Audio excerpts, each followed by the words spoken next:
He caught the coffee cup midair. My blind boyfriend, who couldn't see his own hand in front of his face, caught a falling cup without hesitation. I froze, watched him realize what he'd done. I watched a panic flash across my eyes, hidden behind dark glasses. Then I remembered the camera I'd found that morning, tucked in our bedroom closet, lens pointed at our bed, recording everything, recording me. 7 cameras, 1 year of lies, and the man I loved could see it all.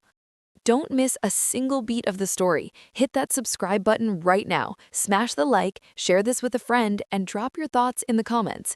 Your double dose of my 10 p.m. stories awaits you every single day at 10 p.m. and 10 a.m.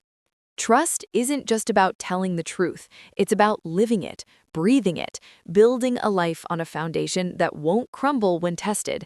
But what happens when the test itself is a lie? When the person you've sacrificed everything for has been watching you all along, recording your devotion, measuring your worth like a laboratory experiment? This is Emma's story, a woman who learned that some blindness is chosen and some truths destroy you. My brother died when I was 19, Liam. He was 23, diagnosed with terminal brain cancer, and I watched him fade for 8 months. I watched him lose his ability to walk, to speak, to recognize my face. I was there every single day, reading to him, holding his hand, pretending everything would be okay, even when we both knew it wouldn't. He died on a Tuesday morning in March, while I was in the bathroom.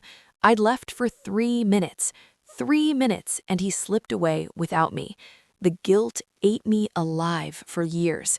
I dropped out of college. I moved to Seattle to escape my parents' grief and my own failure. I started working as a barista at a downtown coffee shop, pouring lattes and avoiding any situation where someone might need me because I absolutely knew that I would fail them too. That's when I met Daniel Chen. He was 28, worked in tech, had thick black hair and a smile that made my stomach flip. He came in every morning at 7:15, ordered a black coffee, always left a generous tip. He was also completely blind. He navigated with a white cane, wore dark glasses even indoors, and had a guide dog named Apollo, a gorgeous golden retriever who lay patiently by the counter while Daniel ordered. I noticed him immediately, not because he was blind, but because he moved through the world with this quiet confidence that made everyone else look scattered and uncertain. "You're new here," he said one morning, his face turned slightly away from me, his hand resting on Apollo's head. "How can you tell?" I asked, then immediately felt stupid. Could blind people tell voices apart that easily? "You make the coffee differently," he said, smiling. "Better, less burnt. I'm Daniel." "Emma," I said, and something in my chest cracked open. Here was someone who needed help navigating the world, someone I could finally, maybe, not fail, someone who might let me be enough. Daniel and I started talking every morning, small conversations that stretched longer each day. He'd tell me about his work, something involving software accessibility, making technology usable for people with disabilities. I'd tell him about the rude customers, the broken espresso machine, my tiny apartment with the leaky faucet I couldn't afford to fix. "I lost my sight in a car accident 3 years ago," he told me one rainy October morning. The coffee shop was empty, except for us, rain hammering against the windows. Traumatic optic neuropathy. The doctors said there was a chance I'd regain some vision, but it never happened. His fingers traced the rim of his coffee cup, a gesture I'd come to recognize as nervousness. My girlfriend left me 2 months after, said she couldn't handle it, couldn't handle dating someone who needed so much help. My heart broke for him, shattered into 1,000 pieces right there behind the counter. "That's horrible," I whispered. "Who leaves someone because they're disabled?" "More people than you'd think," Daniel said, his voice carefully neutral. "It changed who I was, Emma. Before the accident, I was this ambitious tech guy, always working, always climbing. The blindness forced me to slow down, to actually experience life instead of just rushing through it. Some people can't handle that change. They want the old version, not the new one. I wanted to tell him right then that I saw him, really saw him, not as a disabled person, but as someone whole and real and worthy. But the words stuck in my throat, too big and too soon. Instead, I refilled his coffee for free and said, "Their loss." He smiled, and I felt that crack in my chest widen. Here was my chance at redemption. Here was someone I could help, someone I could save from loneliness and abandonment. Here was my second chance to not fail. I just had to be careful. I had to be perfect. I had to make sure he never, ever felt like a burden. We started dating 3 months after that rainy morning. Daniel asked me out by feel, his hand finding mine across the counter, his voice soft and uncertain. I know this is complicated. I know dating me isn't easy, but I'd really like to take you to dinner if you're willing. Willing? I was desperate, desperate to prove I could be the person who stayed, who didn't run when things got hard, who loved someone completely, disabilities and all. Our first date was at an Italian restaurant downtown. I described everything to him: the dim lighting, the red checkered tablecloths, the waiter's impressive mustache. Daniel laughed at my descriptions, his hand finding mine across the table. "You paint pictures with words," he said. "Most people just tell me what things are. You make me see them." I moved into his apartment 6 months later, a modern loft in Capitol Hill with floor-to-ceiling windows and hardwood floors. "I need help," Daniel admitted when he asked me to move in. "Not constantly, but with some things. Organizing, making sure nothing's changed position without me knowing. It's hard living alone when you can't see danger coming." Of course, I said yes. This was what I was meant to do. I quit my barista job and got work as a remote graphic designer, something flexible that let me be available when Daniel needed me. I learned how he organized his space, everything in specific locations, nothing ever moved without warning. I learned to describe television shows and movies in vivid detail. I learned which curbs were tricky, which streets had construction, which restaurants had steps Daniel needed to know about. I read to him every night, my voice filling the darkness he lived in. Books, articles, the news. Sometimes I'd look at him while I read, watching his face in profile, and feel this overwhelming sense of purpose. This was my redemption. This was my chance to not fail someone I loved. I would be his eyes, his guide, his constant support. I would prove that love could survive anything. My friends started to disappear, not dramatically, just slowly, quietly, the way friendships fade when you stop showing up. "You're always with Daniel," my best friend Sarah said over coffee one afternoon. It was the first time I'd seen her in 2 months. Her voice carried disappointment. "You don't come out anymore. You don't call. It's like you've been absorbed into his life and forgotten you have your own." "He needs me," I said defensively. "He can't what? Function without you?" Sarah's eyes were hard. "Emma, he's blind, not helpless. He was living independently before you came along. He had a life, a career, and friends.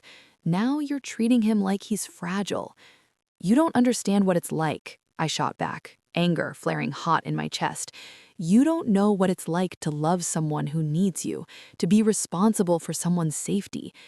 "Is that what love is to you? Being needed?" Sarah asked quietly. "Or are you trying to replace Liam?" I left without finishing my coffee, blocked Sarah's number that night. She didn't understand. Nobody understood. Daniel's mother understood even less. Victoria Chen was an elegant woman in her 60s, with steel gray hair and eyes that seemed to see straight through me. She visited every Sunday, always bringing food Daniel liked, always watching me with this expression I couldn't quite read. "You're very devoted," she said one Sunday after dinner, helping me wash dishes while Daniel rested in the living room. "Daniel is lucky to have someone so attentive." Something in her tone made me pause.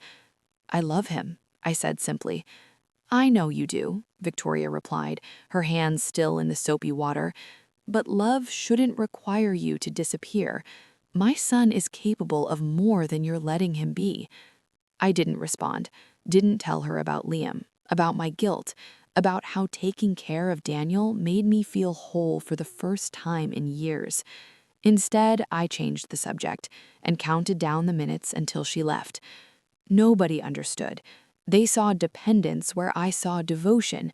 They saw me shrinking where I saw myself growing into purpose. I found the first camera while looking for Daniel's favorite sweater. He'd asked me to grab it from the bedroom closet. It was getting cold and he wanted the navy blue one with the soft collar. I was digging through the shelf when my hand knocked against something small and hard, a black object, barely the size of a quarter, with a tiny lens. My heart stopped. I turned it over in my palm, studying it in the afternoon light. It was a camera, a hidden camera, tucked behind folded clothes, pointed directly at our bed. "Emma?" Daniel called from the living room. "Did you find it?"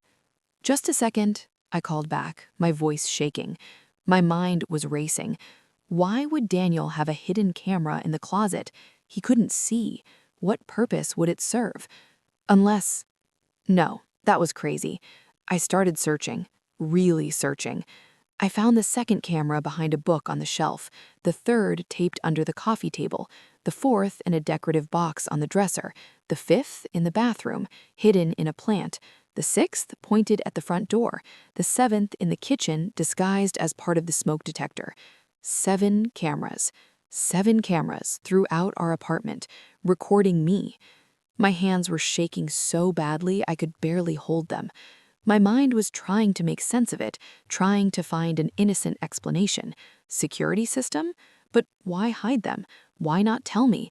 And why would a blind man need cameras he couldn't see? "Emma," Daniel's voice was closer now. "Are you okay? You've been in there a while." I walked out of the bedroom on autopilot, the camera hidden in my pocket, my face carefully neutral. Daniel was standing in the hallway, Apollo beside him, his face turned toward me with that familiar slight angle, his dark glasses hiding his eyes. "Found it," I said, handing him the sweater. My voice sounded normal, calm, like I hadn't just discovered that my blind boyfriend had been recording me. "Thanks, love," he said, his hand finding my arm, squeezing gently. "You're the best." I didn't confront him immediately. Instead, I watched. I started paying attention to small things I'd dismissed before. The way Daniel never bumped into furniture, even new furniture I'd rearranged. The way he always knew exactly where I was in a room without Apollo's help. The way he could catch objects I tossed in him with reflexes that seemed too perfect. The way he always turned toward movement before sound. I tested him. Small tests at first. I'd move his coffee cup slightly to the left while he was not looking. He'd reach for it in the new position without fumbling. I'd walk into a room silently. He'd greet me before I made a sound. I dropped his phone once. His hand shot out and caught it midair before I could react. "Good reflexes," I said, my heart pounding. "You must have incredible spatial awareness." "You develop other senses when you lose one," he replied smoothly, but something in his voice sounded rehearsed. That night, while Daniel slept, I went through his office, the room he kept locked, the room he said contained boring work stuff that I didn't need to worry about. I'd always respected that boundary. Now I picked the lock with a bobby pin, my hands shaking. Inside, I found a laptop, not the specially equipped laptop with screen reading software he used when I was around. A normal laptop with a normal screen showing normal files. Files full of videos. Videos of me, titled by date and activity. Emma cooking dinner, March 15. Emma reading to Apollo, April 3. Emma crying alone, May 22. That last one stopped me cold. I clicked it. The video showed me curled up on the bathroom floor, sobbing after a particularly hard day when everything reminded me of Liam. I hadn't told Daniel about that moment. I composed myself before leaving the bathroom, smiled when I saw him, pretended everything was fine. But he'd been watching, recording, cataloging my pain. I kept digging, found spreadsheets tracking my behavior, documents analyzing my devotion levels, chat logs with someone named Mom discussing the experiment's progress, and then I found the medical records. Daniel Chen, comprehensive eye examination, results 20/20 vision, date 2 weeks before we met. This is just the beginning of Emma's nightmare. Stay with me, you need to hear what happens when she confronts him. I waited until the next evening, planned it carefully. I suggested we watch the sunset from our bedroom window, something we'd never done because supposedly Daniel couldn't see it. "That sounds nice," he said, following me into the bedroom. He stood by the window, his face turned toward me instead of the view, playing his part perfectly. "Describe it for me." "No," I said quietly. "I think you can see it just fine." His body went still, completely unnaturally still. "Emma, what are you—" "The cameras, Daniel.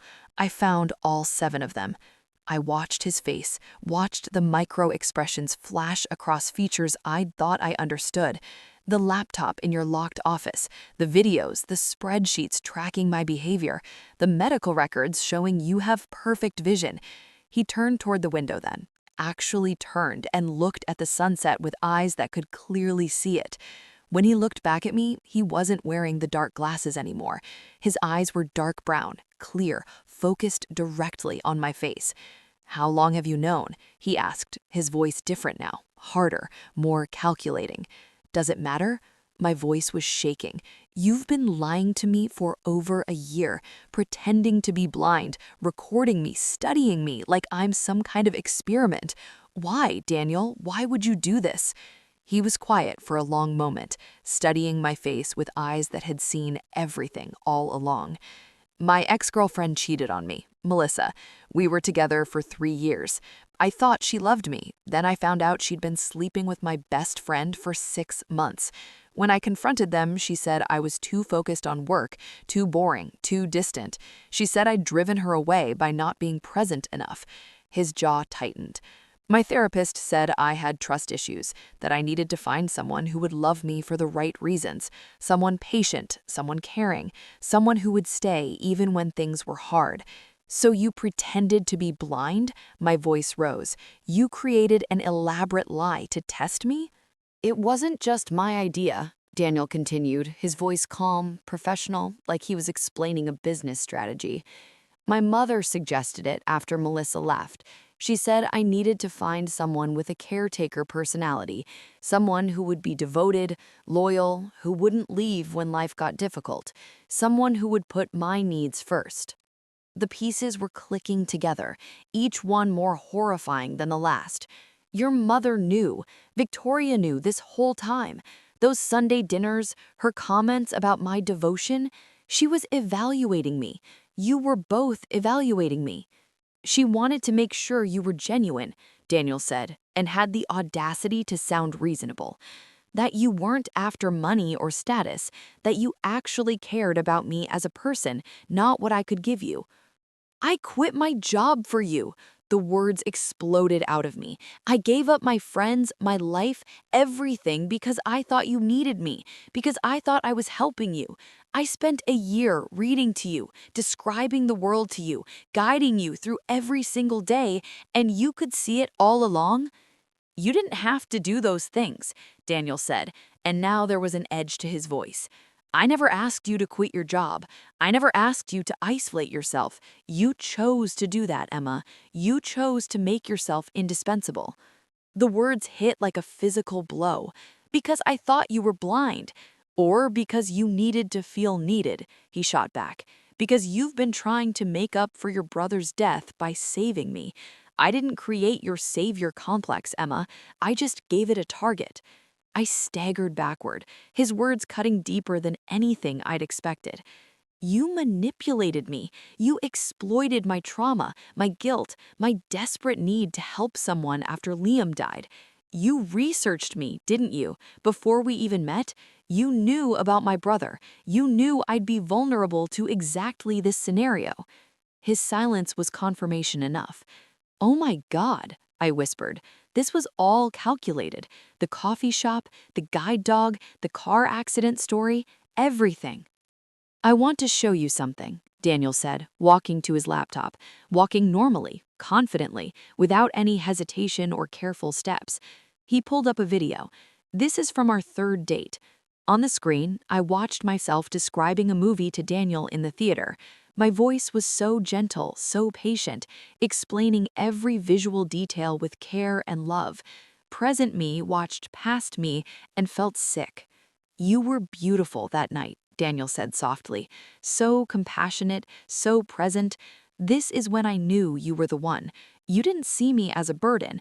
You saw taking care of me as a privilege." "Because I thought you needed it," I said, my voice hollow. "I thought I was helping you survive. And you were happy doing it. Don't pretend you weren't.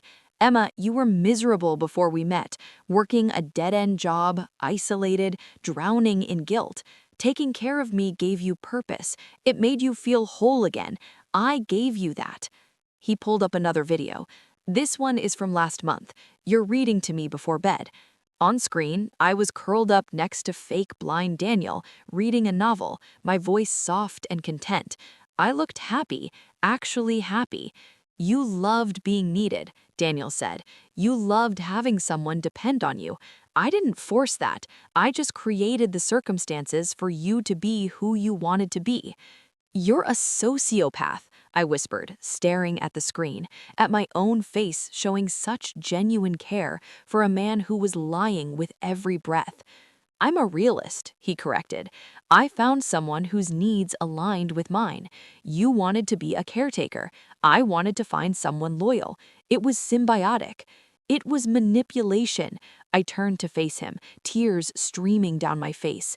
"You stole a year of my life. You made me quit my job, lose my friends, build my entire existence around a lie.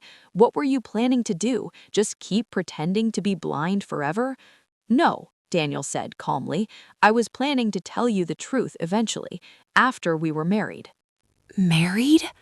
The word came out like a gasp. You thought I'd marry you after finding out you'd been lying to me for a year? "I thought we could work through it," Daniel said, and had the audacity to look hurt. "Emma, we're good together. Everything except the blindness, that's all real. My feelings for you are real. The life we built is real. Does it matter how it started if we're happy now?" "Does it matter?" I repeated, my voice rising to a scream. "Does it matter that you manipulated me? That you exploited my trauma? That you turned my love into a fucking research project?" "You're being emotional. Get out." I was shaking, my whole body vibrating with rage and grief and something darker. "Get out of this apartment right now or I'm calling the police." "Emma, please. What would you even tell them? That your girlfriend found out you've been pretending to be blind and secretly recording her for a year? I'm sure they'd love that story, Daniel.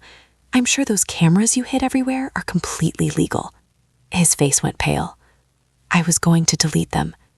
Get out." He left. Actually left, taking Apollo, who I now realized probably wasn't even a real service dog, and his white cane, and his dark glasses, and all the props of his elaborate deception.